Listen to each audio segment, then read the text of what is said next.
Guys, folks, welcome. Welcome. It's great to see everybody here. It's always great to be in this town. I always love coming down here. And I appreciate you all being here at the temple and spending the day with us. Just trying to do everything we can to keep this community alive and help it thrive. So whatever connections you have, all your friends, just let them know. I think the rest of you would like to see this place continue for another 200 years. So I'd like to keep this building around for another 100 years. So it's an honor to have you all here. And if I didn't say, I'm Neil Paul. I found this place 8 years ago. The story was on the radio. This building was for sale.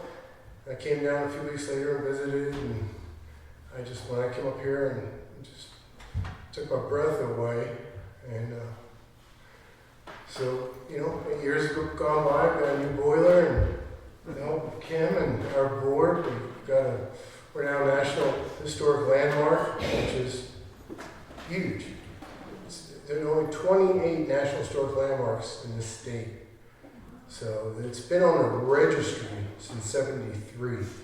Now it's a landmark. So the town is lucky to have something like that. So we're lucky to be a part of it. So I'd like Kim to take over. Thank you.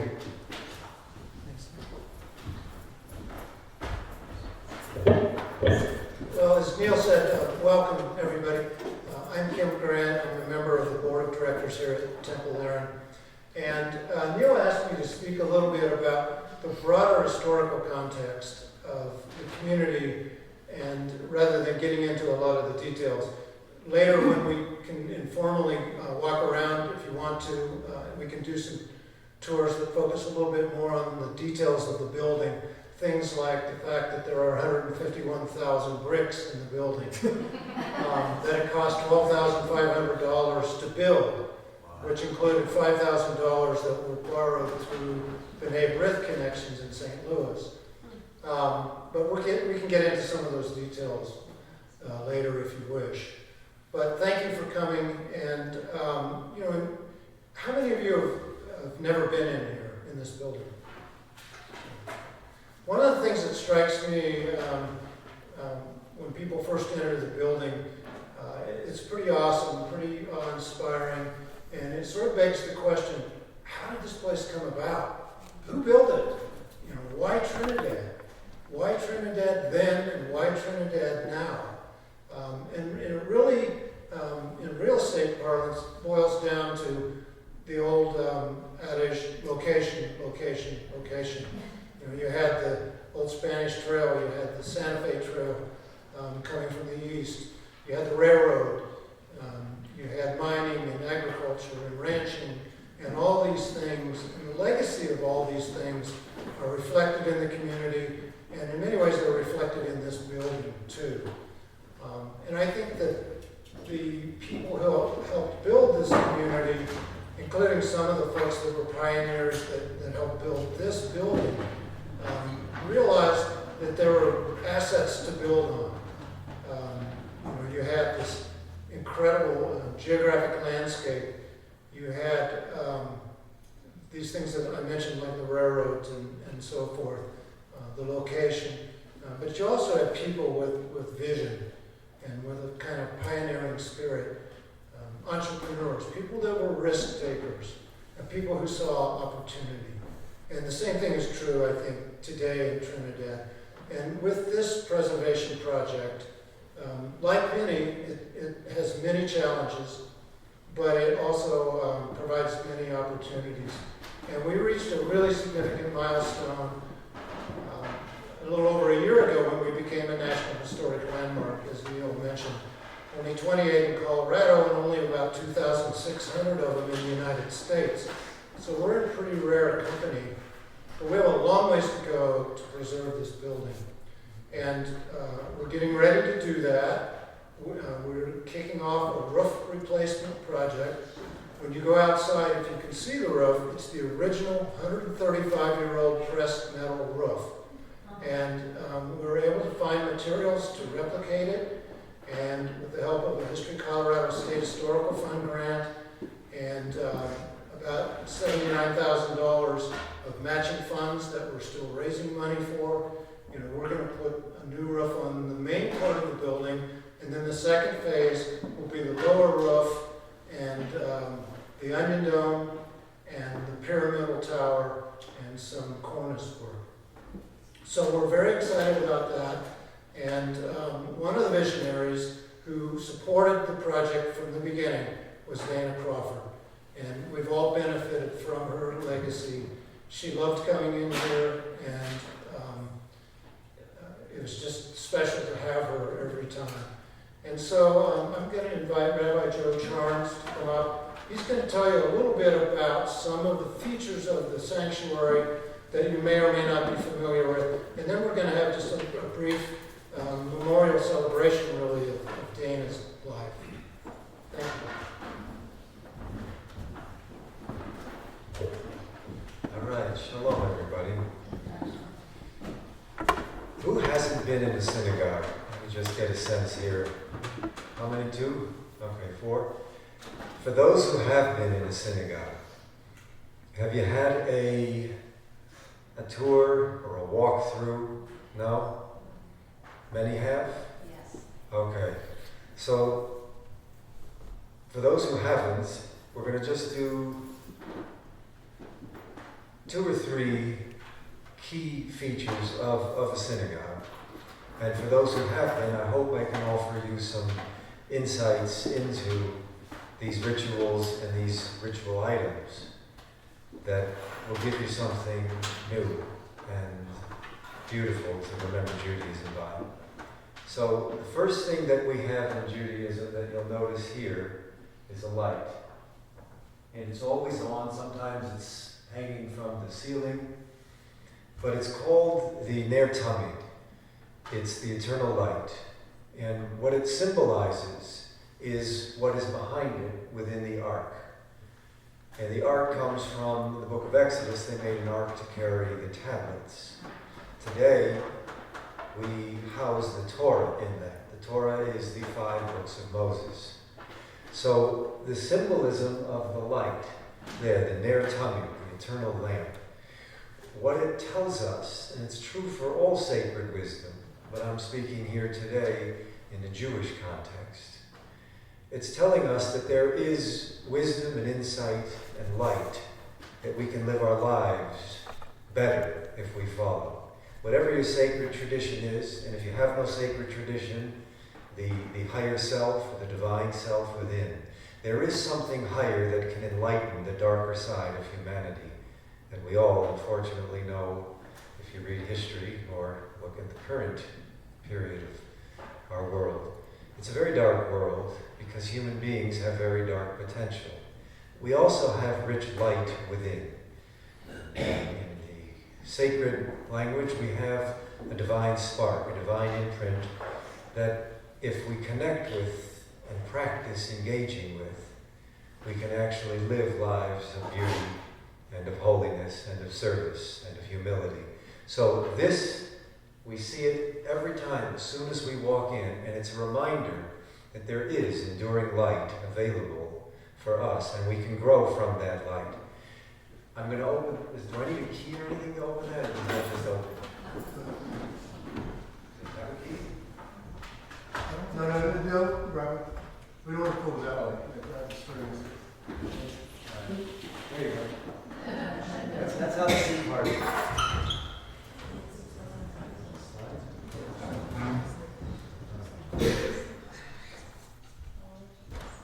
So the light that we have, and Ner Tamid, is pointing to this. This is the Torah.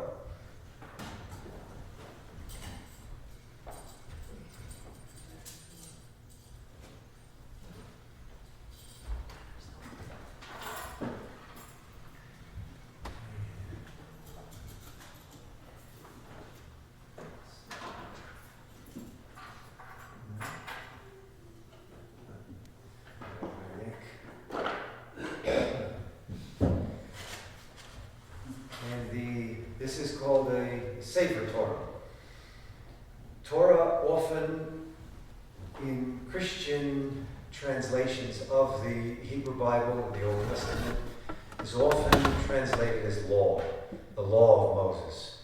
We call it Torah's Moshe, which is more, it has a dimension of the word law, but it also means teaching or instruction. At least that's one of its many meanings.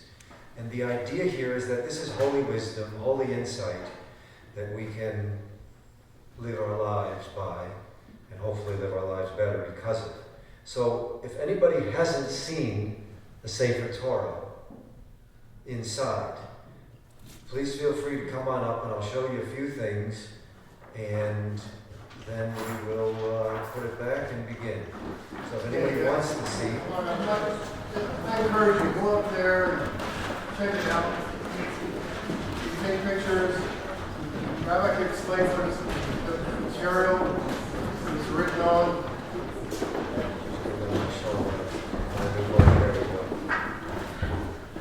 You're not supposed to touch it, but if you do, touch the back, not the print. If you really want to touch it.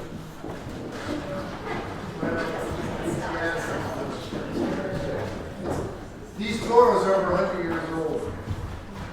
So, Yeah, Neil you wrote one of them, right? I did. I'm not sure that these are the originals, but presumably these are both of them.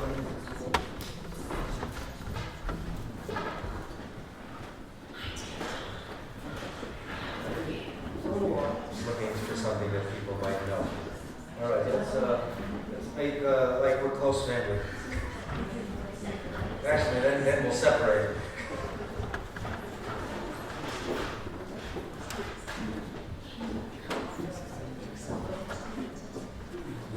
We go right back to those things.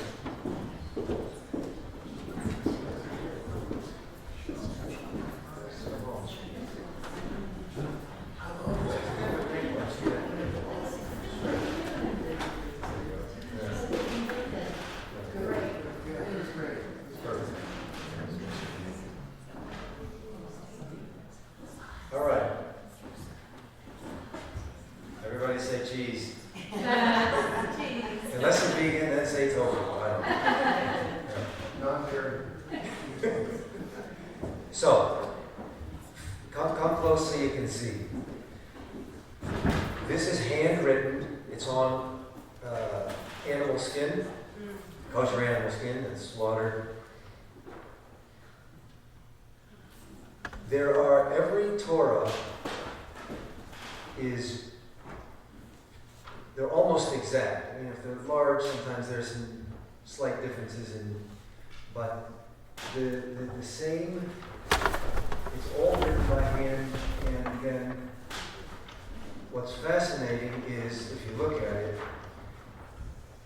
let's see, well, I have to show you something to compare it to. Well, very simply, we read right to left, and there are no vowels or punctuation in this. So imagine if you saw the letters BK. That could be book, it could be bake, right? How do you know? Okay, very good, very good. Back to the vegan jokes again. She said Burger King. No, it's good. So there are no vowels, there's no punctuation. And there's not what we call the trope. Every single word in the Hebrew Bible has melody markers over it or under it. It functions also as punctuation, but it also has the melodic function. And the rabbis are very good at details, but they often don't give you the reason behind. They leave it up to us to reflect on, all of us, to reflect on the whys. And the reason, I think, again, my interpretation, the reason, and you can take this with you in your own sacred tradition, it's not only Judaism, the reason every single word has at least one melody marker over it, I think, is because so often in a sacred tradition or sacred practice, we can simply read the words. We can simply memorize the words. But where's the melody? Where's the song in your sacred practice? That's great. You can say Bereshit bara Elohim es Shemai v'es haaretz. It's lovely. But there's no song. your life, once you leave the text, is there a greater song within? And I know the song is present when I see how you serve, when I see how you connect, when I see how you relate to others. Not just how well you pray, or how well you can quote a text, but how you live with the melody of the text. So, in a normal Bible it has all the markers, and that's what we practice on. So, I chose a little section here. I just opened it up. We were in the book of Numbers, so I went back a little. This right here, you've probably all heard of the priestly blessing, the Aaronic blessing. You know, may the Lord bless you and keep you, etc. So that's right here. And if you look at it, I want you to see. Look at, everybody just come close. Look at this page, and you'll see there's spaces. But look at this. I mean, here's the one verse. It's 3 words. Then we got all this space here. Then we got the next phrase. And we got all this space. Then we got this phrase. And we got all this space. And we got this phrase. There's spaces in between. Rabbis teach, why do you think, I'll ask before I give you an answer. Why do you think there are spaces in between? There are always spaces because things have to be broken up. In between books, there's a different type of a space. Why do you think there are spaces in between? To reflect. Thank you. All right, you're all hired. You don't need me anymore. Boom. And it's important because, again, so often we read texts, but do we spend time reflecting? It's meant to be taken to heart. It's meant to be analyzed with mind. So melody, reflection, heart, mind, and ultimately living with, remember, the symbolism is light. There is light within here. And I'll just read this verse right here, the priestly blessing, with a melody maybe, if you want. I'll let you hear a melody. I mean, okay, so there's a different melody here, but I'll give you a traditional melody that's often done in the synagogue on holy days. When the priest comes up, the priests come up, and they'll put the what's it called, the prayer shawl, the talit, over them, and they put their hands out in various forms, and they're blessing the community. The arms are slightly above the heart. Slightly above the heart because, again, symbolically, it's there to elevate our hearts. Are we coming from a place of heart? And are we elevating the heart? Are these words elevating us? So, one melody, this is a traditional melody. It says, Yevarechecha Adonai v'yishmerecha Yahweh Adonai panav elecha v'choneka Yis Adonai panav elecha v'yasein lecha shalom. It starts off with blessing and it ends with peace.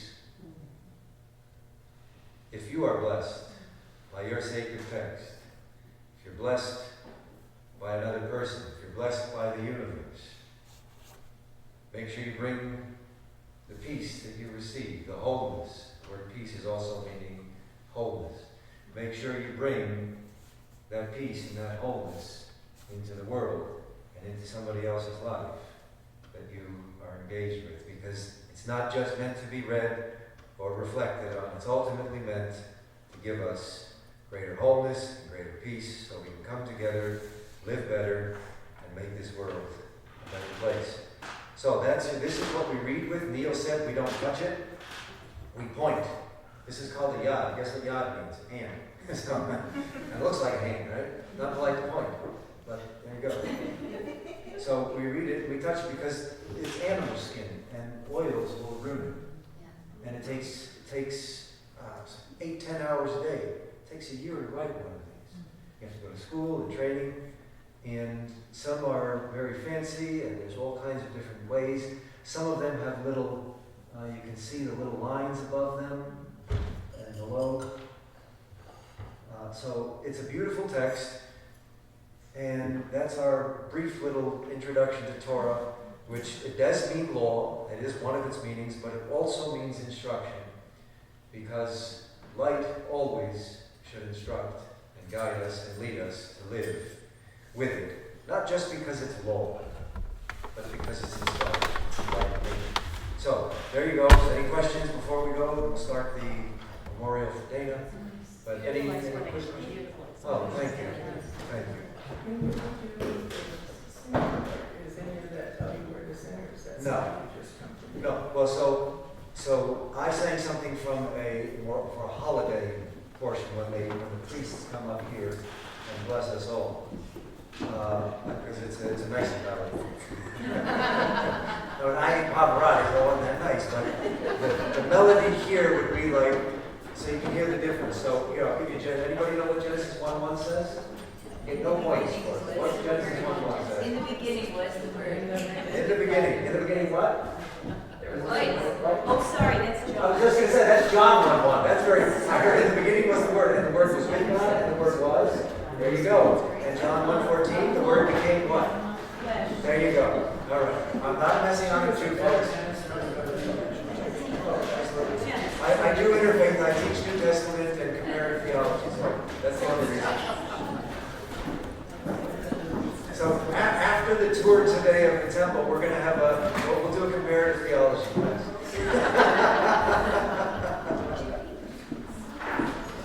With refreshments.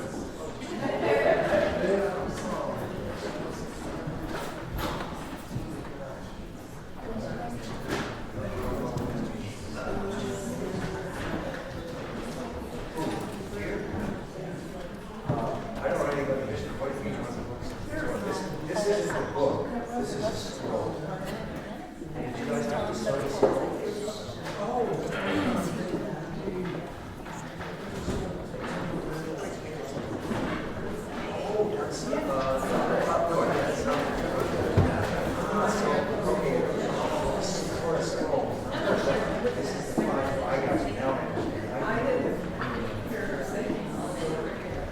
I was there that time.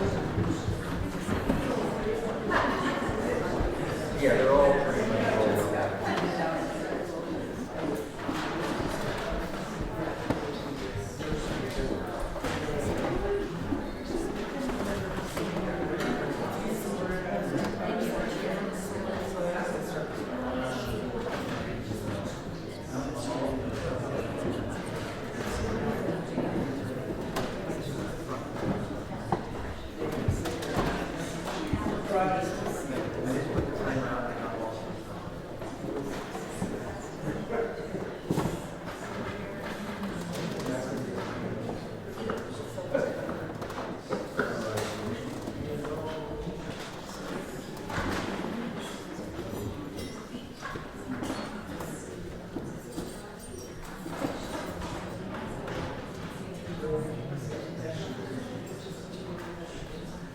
So if we were putting this away in a synagogue, the melody would be, let's see,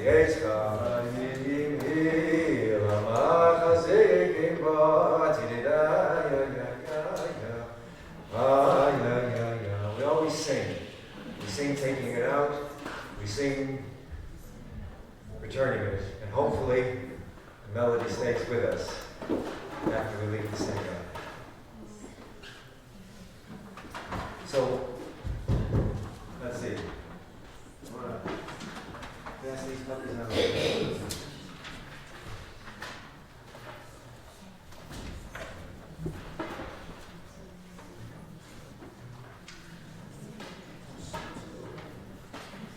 All right. Are we good with the volume? Not too loud, not too close, too far? We're all right? Can all hear? All right. What we're passing out right now, we're going to use in a few moments. There's a psalm, and there is a prayer. And it's in Hebrew. It's transliterated into, so you can pronounce it in English, or you just want to read it in the straight English. We've got all three. We'll start with Psalm 23 in a few moments. Oh, you missed the best part, Neil.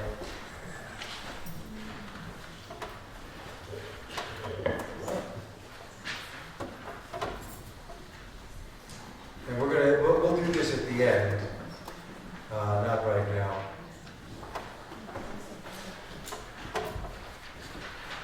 there anybody else coming in, Neil, or are we all ready?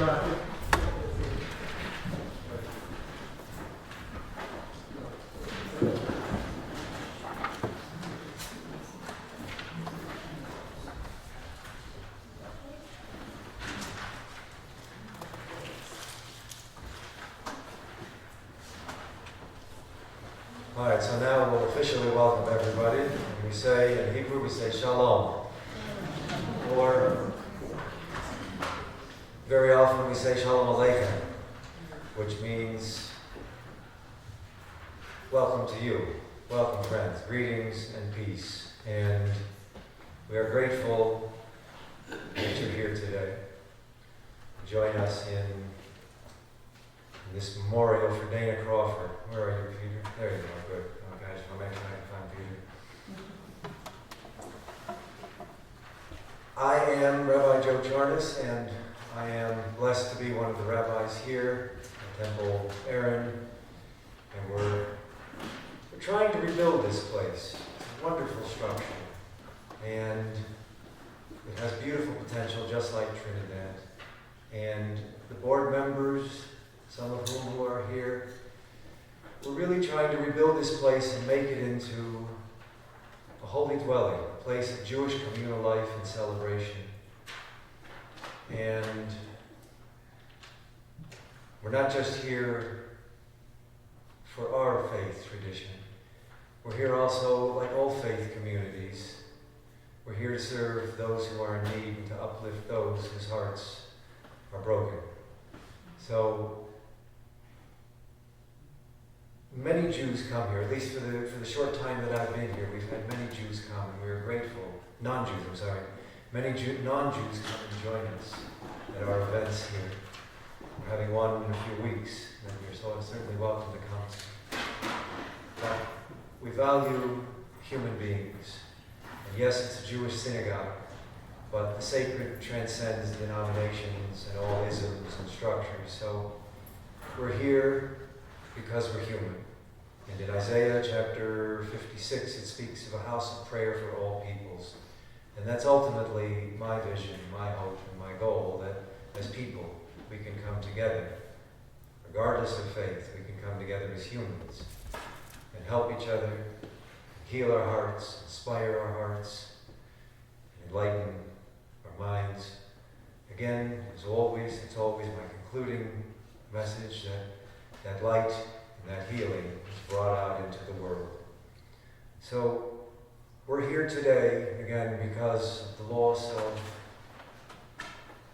Dana Crawford, whom I never met.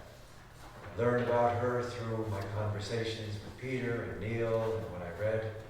And I'm grateful that I got to meet your mom and to learn about her and her visions. Her visions, it's not just vision, her vision was beautiful. She saw the value in preserving life and history and culture. And not only her own, but very broadly speaking, she saw the value in preserving the other. I mean, we're here today in a synagogue celebrating the life and mourning the loss of Dana. And the reason we're here is because she saw the value in supporting something that was other. And for me, I look for people in life as models to live by, to live better because of. And when I see people who have broad vision, and by broad I mean it's not only within their own reference. This Jewish thinker might be very profound.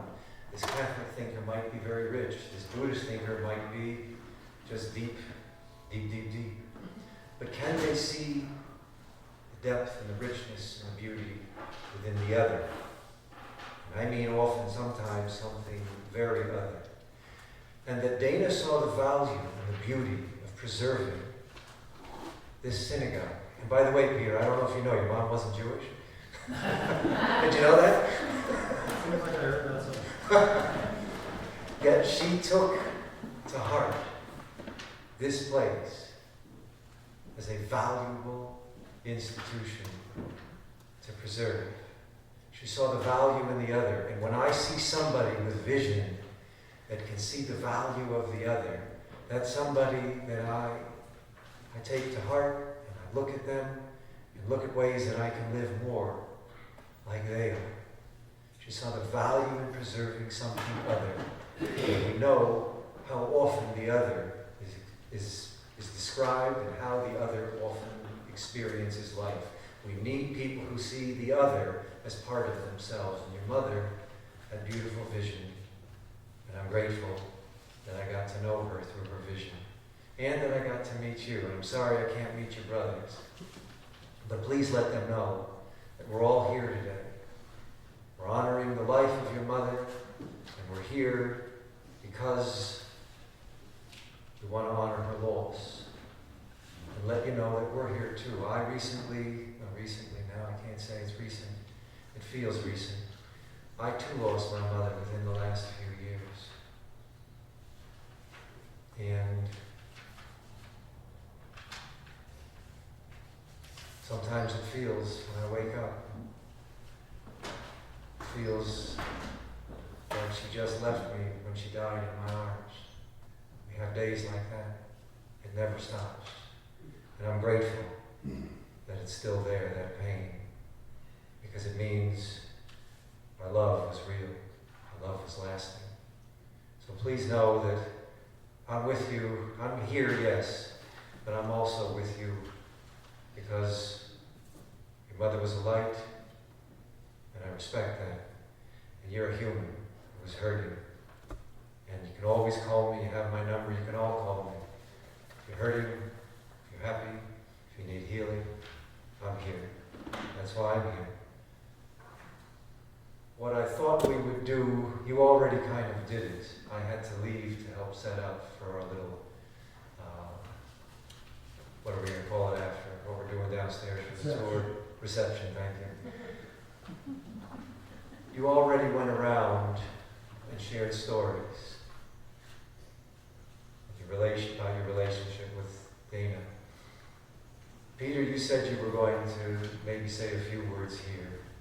If anybody else wants to share something, how Dana touched her, or touched you, or how her life touched you, I can either bring this out or you can come on up. If there's nobody, because you already had your wonderful memories, Peter, you want to come up and just say a few words? If not, if you already said them when I was gone, that's okay too. I'll say it. All right?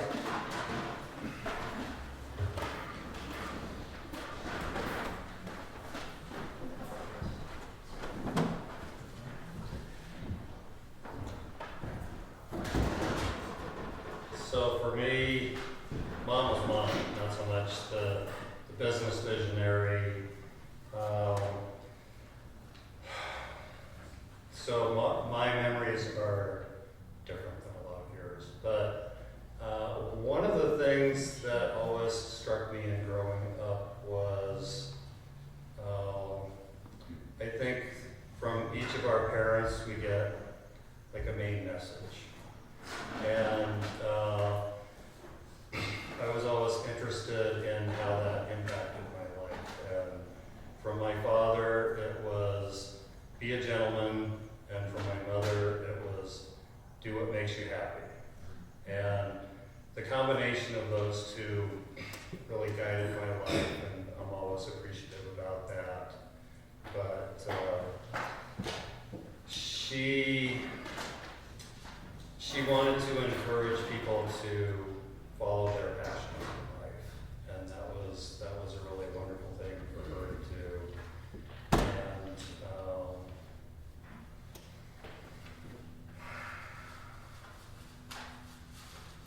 that's part of what really led her to, with her whole interest in placemaking. It was creating space for people to follow those passions in their life and to feel good about that. With Larimer Square, where she started, that she had, she would close the street off regularly and invite everyone in Denver to come be there. And that's where a lot of that placemaking started, and that continued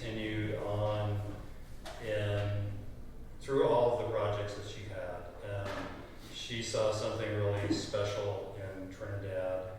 And I've been telling people that she came into projects with kind of a 20-year vision. And that unfortunately she only made it about 10 or 12 years into this one, but she's wanting to have that tradition started, and then people here can carry on with that. And Trinidad's a very, very cool town, and there are some great things happening here. And I guess that's it.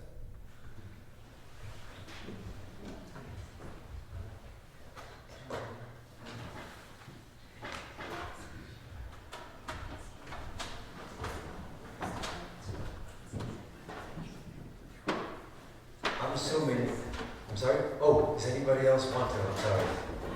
Yes, please, please. Yeah, anybody else, feel free to just come on. You're the next person on the mic.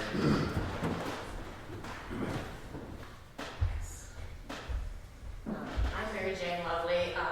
I've decided to call myself a sidekick of Dana's in the last 15 years or so. I was with Dana, I believe, on her first trip to Trinidad in May of 2015. The creative directors down here had been begging her to come down and look at what they had. And by that time in 2015, Dana and I were plotting and planning lots of little projects in the mountains and in Denver and other places around it. And for some reason, she enjoyed traveling with me, and she also discovered that she liked Idaho Springs. So she said, I've been invited to Trinidad, and I need someone to go with me, and why don't we just go? She was going with Steve Turner, the State Historic Preservation Officer, and Patrick Eidman, his assistant. So Steve Turner said, oh God, Dana's bringing something, this is really gonna be boring.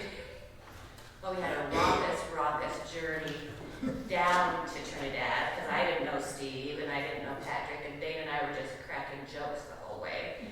We stopped at Gagliano's in Pueblo, I remember this distinctly. Got to Trinidad, and I remember, I think Jim, you might have been there, Jim and Ellie meeting us. I'm not sure who met us, but it was a whole congregation of Trinidadians. And we were talking about all the wrap buildings, and that is where I first learned one of Dana's favorite sayings, is that poverty is preservation's friend. Because Trinidad was a step in time, right? It was frozen in time from what, the 1920s, 30s is how she felt, and all those beautiful wrap buildings that she was salivating over. I remember we stayed at the Terrabino B&B, is that right? With Steve Turner and Patrick Eidman. The red carpet was rolled out by everyone in Trinidad, and Jim and Ellie were at dinner with us, and maybe some of you were also in this brand new restaurant in Trinidad that was supposed to be so amazing. They even had a carpet out on the sidewalk, and literally people were lined up beside the door to welcome Dana to town. You know, I felt like pulling her train or something. Anyway, we got in there, and it was the worst meal ever. It was the worst service ever, and it was hilarious. So they don't know what they're doing here. So we took out the order sheets and we started managing the cash register and telling the cook what to do. And so that was our introduction to Trinidad. The next day we went to Vibeke Axelson's above her apartment and had an amazing little soiree, and Dana's first Circle of 10 here in Trinidad. I don't know if you remember what her Circle of 10 is. Tara, do you? Oh, yeah. What? Can you explain what it is? It's the 10 principles to building, revitalizing your community. Right, and she always wanted 10 people there to talk about the 10 principles and have you in a circle, not in a classroom style or anything. So she was brilliant at that. And of course, Vibeke had done these beautiful little Bloody Mary cocktails, so they were well oiled as well. so that's what I remember of my first trip to Trinidad with Dana. She became very excited about it, very passionate about it. The creative district director became very excited about Dana being there, and I think that's really where the synergy started to build. I think I've been down here Rico from, I think, with Jay Tremino the first time we brought the bus down here, right? We had 30 of us, I think, or 40 of us that took over the town, but I think that because of Dana and all of the people she brought here, all the times that I was with her, she created a space for Trinidad in other people's hearts. And she made a huge difference in that sense of community and that sense of connectedness and that vision. One of the amazing traits of Dana is everybody says, oh, I hate it when people get gooey with me because they're coming up and saying, you know, kiss the ring, kiss the ring, kiss the ring. But one of her major traits that I was most fond of was her genuine humility and genuine connectedness and wanting the best for everyone. So I could go on stories and stories and stories about our times in Trinidad. But I love Trinidad, and I'm sorry I couldn't be here this morning, so I had to speak now. And it's an amazing event for Dana. And I was here for a beautiful event with Lisa May. Huge. Paul, you were here, I think. Neil, where is he? Anyway, it was an amazing, amazing event that you guys hosted here one night. And I just have stories. If you want to hear any more, I'll be around. But thank you. Sorry, yes.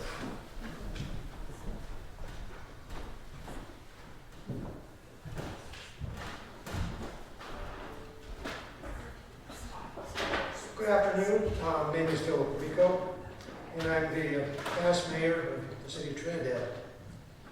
I got to know Dana during my mayorship, and it was an opportunity for me of a lifetime. Peter, your mother, was a wonderful person.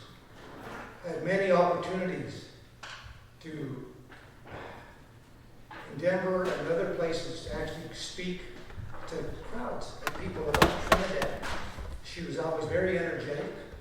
She came to Trinidad, and I think she came to Trinidad for one good reason, and that was to enlighten our community of what we have in historical value in all our buildings in Trinidad. That's something that I think that we that live in Trinidad, I think we kind of, we probably have put it aside because we're here every day. But when she came into Trinidad, she saw something that we don't see every day. Like I said, every time I would see her, she would reach out to me with her hand and she would say, Mayor, how are you? How's B? She liked everybody that she came in contact with. She was never a stranger, from what I saw, to anyone. She was always willing to help. She was always willing to listen. And she was always willing to try to understand what made this community go around and what it could be in the future. I'm going to keep it very short, but I'm going to leave you with this. This is interesting. She was being honored in Denver several years ago. And she asked me to sit at her table, and I thought, man, this is going to be a great opportunity to sit with Dana and go over some stuff in Trinidad. You know, it'd be kind of cool to sit and tell her what my visions of Trinidad would like to be. Well, I thought, well, after, the event, we all sat at the table, and I thought that we get some time.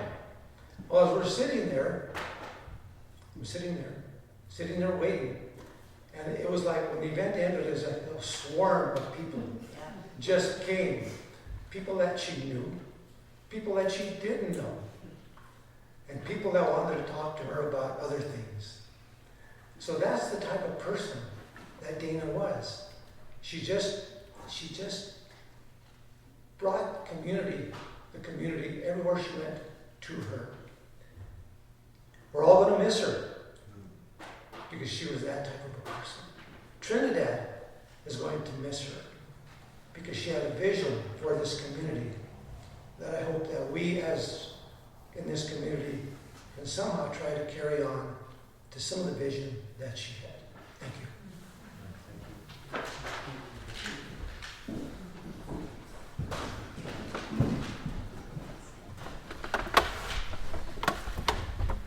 I'm Ashley Coley, and I've been friends with Dana since 2015. Very good friends. I loved her.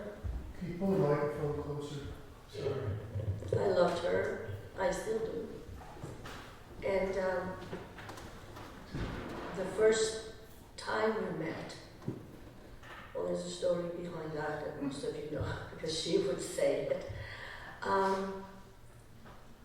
had heard, because of business, be careful doing business with Dana. You have to be on her right side.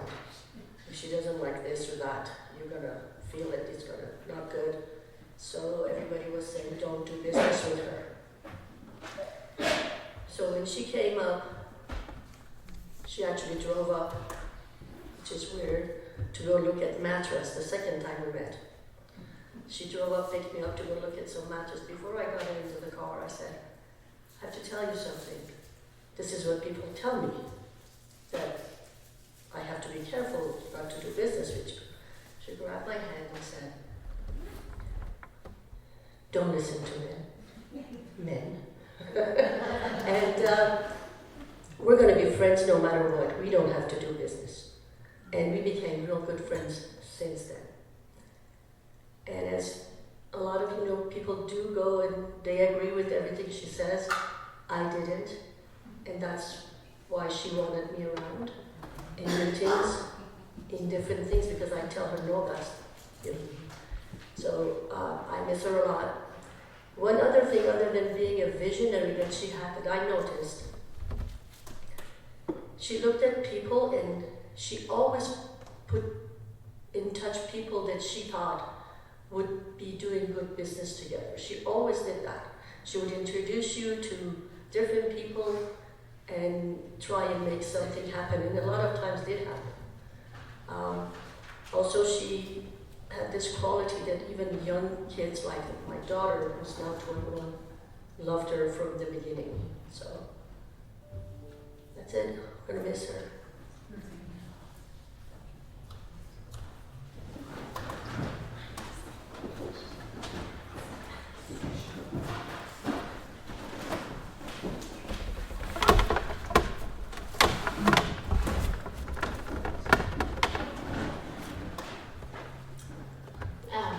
My name's Blair, and Dana asked me about 6 months before she passed. We were in her bedroom with the loft, I think, getting ready for something. And she looked at me and said, Blair, remember that book? And there was this funny book that she'd given a lot of people to read, and it was called The 5 Words That Will Change the World. And she didn't even have to say that much of it. She said, you know that book and that phrase, those words? And I said, oh yeah. And she said, I want that said at my service. And I said, woman, and I don't remember the words. Okay. They were, be healthy, be kind, respect the environment, and there, Dana, I said that I would and I did, and I miss her desperately, but we'll all carry on.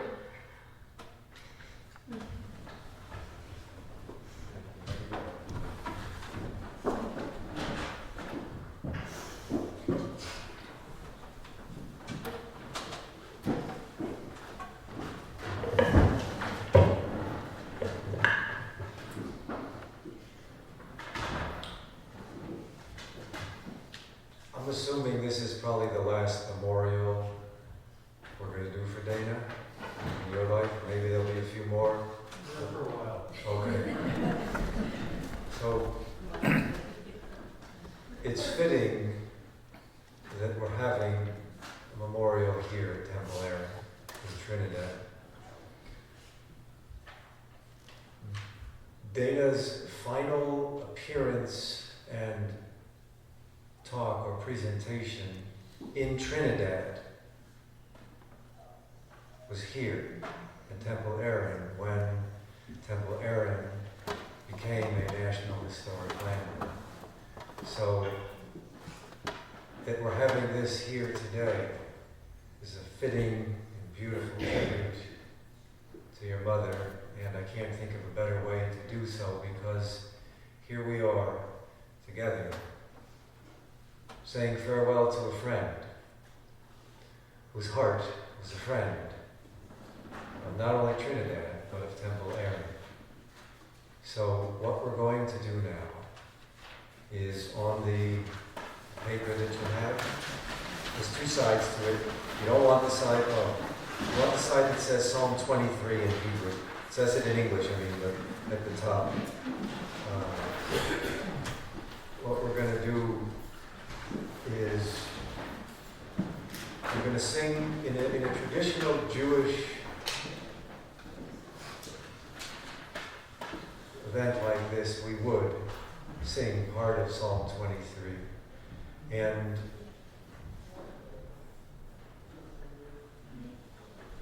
that your mother wasn't Jewish is irrelevant to me, because she was human. And there's something very healing in this song, especially the melody that is offered or that is given in the Jewish tradition. It's a very healing melody. And humanity, one thing we all share is we have a heart. When our heart breaks and is in search of healing, melody and music and the presence of others, those are pretty universal ways of bringing about some form of healing and restoration. So I thought, I'm not going to sing all 6 verses in Hebrew. It's transliterated, which probably won't help because it's hard to read. But the English is down there. I'm going to read maybe the first 3 or 4 lines. I'll sing part of it, and then I'll just hum the melody. And then we'll all read it together in English at the bottom from the Song of David, "The Lord is my shepherd." We'll read that all together. So the melody, I think, is universal, even though it's grounded in Judaism. The melody speaks beyond tradition.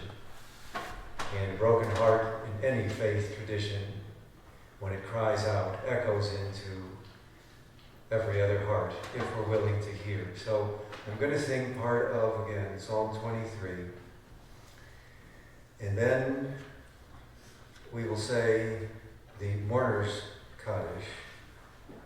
There are different customs. Some only say it for Jews. I generally say it for Jews. But there are times when a human being has stepped into my world, my faith, and my tradition that I feel we're together, and I'm going to say farewell through my tradition. So we'll sing that, and we'll say that in a moment. And you're welcome to come up here. There are different customs. I'll discuss that, but I'm not going to ask you to say it because it's in Aramaic. That would be kind of fun, actually, wouldn't it? I'm going to have you read it in the Aramaic. So, Psalm 23. I'll sing the first few verses. And this is meant for all of us, because in some sense, in some way, we're all in need of healing because of the loss of Dana. I didn't know her like you did, and I'm sorry that I didn't. But I am glad again that I got to know her through all of you. So the melody of Psalm 23 goes like this. It is one melody. Mizmor le'David, Adonai lo yechsar, Abiyina is desheyar b'tzayni, Alei menuchos yinaleini, Nafshi yeshayvei, Yavavan heini v'maglei tzedek v'maglei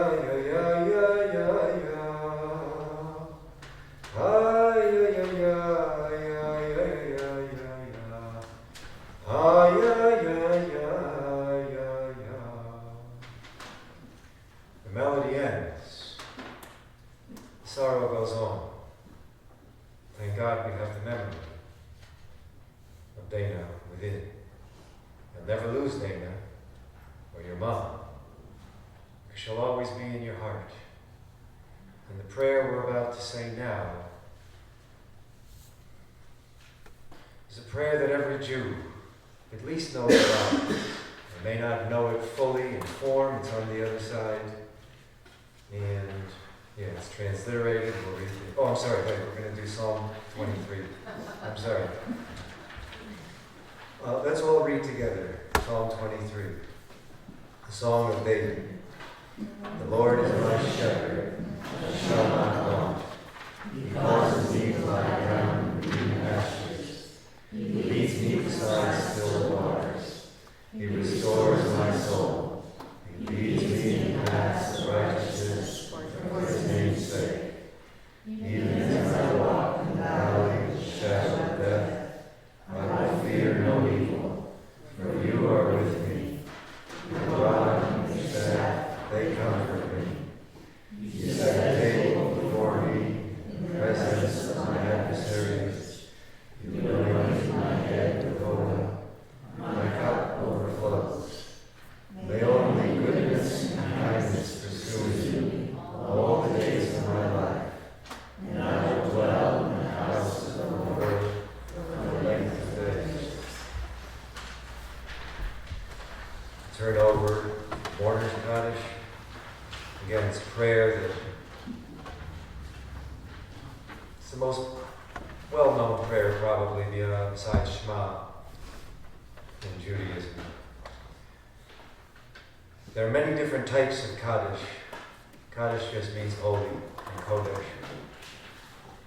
It's a prayer that, again, there are many types of, but this one is unique. It's the mourner's Kaddish. And only a mourner says it. We will all, in the tradition, sometimes in other congregations, we all say it together with the mourner to show our support with. But in my approach, I think you're a mourner and we have something uniquely reserved for you. But what we all do to support the person who is mourning is we stand, if we're able, to show that we are standing with you. And I know right now, maybe you can't even stand up sometimes. I know time has gone, so you're doing better. But the first day, the first week, the first month, in Judaism, we say it for almost a year. And sometimes standing 3 times a day, if you're in the more traditional world, the Orthodox. We say it. And there are communal responses. Again, to say, my voice is with you. My heart is with you. I'm crying with you.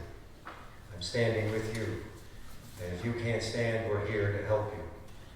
And if you have to sit, we'll sit down with you. We are here with you.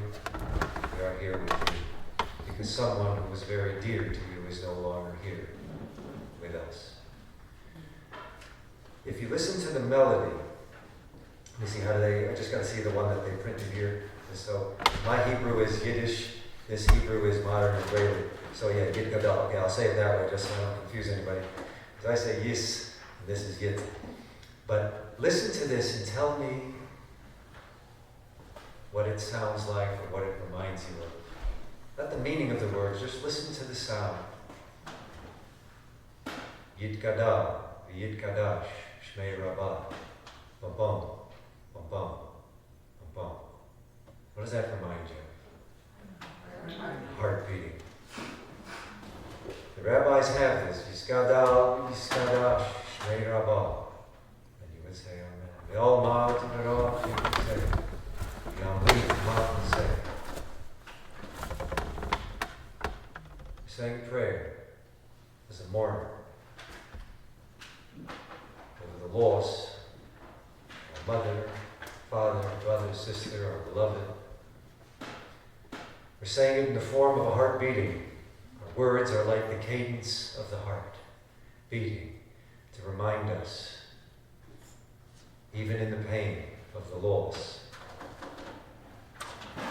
that the heart of that person is still beating with us, within us, living with us. It is beating with us because we are still here. And we can live her vision, and we can live with her inspiration. Because in Judaism, as in many faiths, although many Jews don't believe in the afterlife, Judaism traditionally does. It's historic faith grounding. It has a faith in the afterlife. I believe there is something more. So yes, we are saying farewell here. But we await a future hello.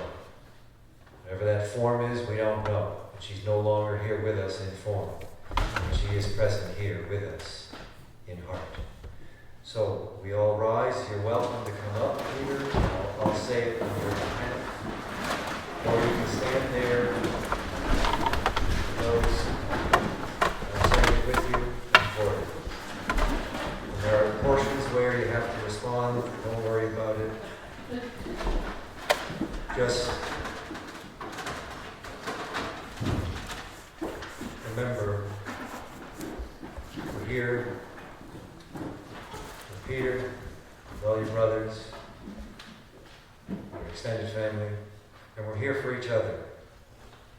We're here for each other, even though Dana is no longer with us. And then we'll read it in English. We say, Yit Gadal, Yit Gadash, Shmei Rabbah. Yalmad Yivarach Yirutei, Yamlich Malchutei. B'chayechon, Yomechon, B'chayei B'chol Beit Yisrael. Ba'agalo Vizman Kadi, Himru Amen. Yahei Shmei Rabban V'varach Le'olam Lo'mei Omayom. Yitbarach V'yishtabach V'yitpa'ar V'yitramam V'yitnaseh. V'yithadar V'yithalei V'yithalal Shmei V'kudisha Reichu. Leil Minko B'chata V'shirata. Tush B'chata V'nechemata. Da'amiran V'olma Himru Amen. Yehei Shlom Rav Amin Shmaya. Chaim Aleinu Ve'al Kol Yisrael V'Himru Amen. Osei Shalom B'Ibrahima. Buyasei Shalom Aleinu Ve'al Kol Yisrael V'Himru Amen. Together we read. May God's great name be exalted and hallowed throughout the created world, as is God's wish. May God's sovereignty soon be established in your lifetime and in your days, and in the days of all the house of Israel. And we say, Amen. May God's great name be acknowledged forever and ever. May the name of the Holy One be acknowledged in celebration, lauded and worshipped, exalted and honored, extolled and acclaimed. Through God, who is blessed, great who is truly beyond all acknowledgement and praise. Or any expression of gratitude or consolation that was spoken in the world, and we say, Amen. May heaven bestow on us, and in all Israel, life and abundant and lasting peace. And we say, Amen. May the one who creates peace on high bring peace to us and all Israel. And we say, Amen. May our memory be for a blessing, and may we live the blessing that Dana was. You're still with us. You're right here. And I hope, I don't know, but I do hope, that there is something beyond this glorious, glorious world that we live in. I hope there's something beyond where we all meet again and healing takes place.